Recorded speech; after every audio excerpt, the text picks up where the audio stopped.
Ngayong araw na ito, samahan niyo ako magpakabusog dahil kakain na naman tayo sa isang malakasang kainan. Oo, pang malakasang kainan talaga dahil lahat na nakikita nyo ay unlimited.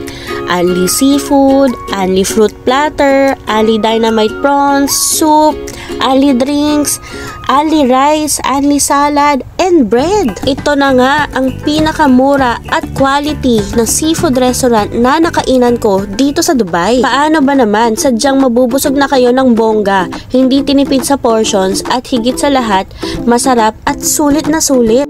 Dito lang yan sa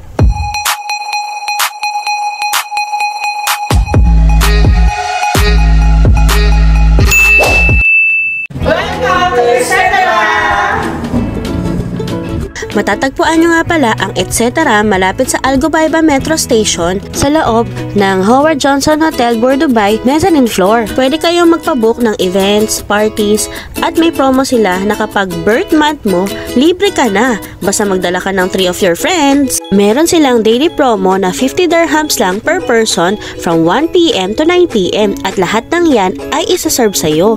Ang nagustuhan ko sa etc. matataba ang seafood nila at hindi oily ang pagkakaluto ng sauce at malasa. Legit talaga na refill talaga sila sa food.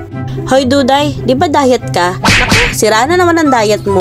At ito pa, kahit yung dynamite shrimp na yan, din yan, o diba? At ito pa mga kaiyot, may bonggang promo sila na ikatutuwa nyo ng mga tropa nyo dahil may aling seafood and alcoholic drink sila every Saturday from 6 PM to 9 PM. For as low as 99 dirhams lang. Oh, saan ka pa? O diba, sulit na sulit?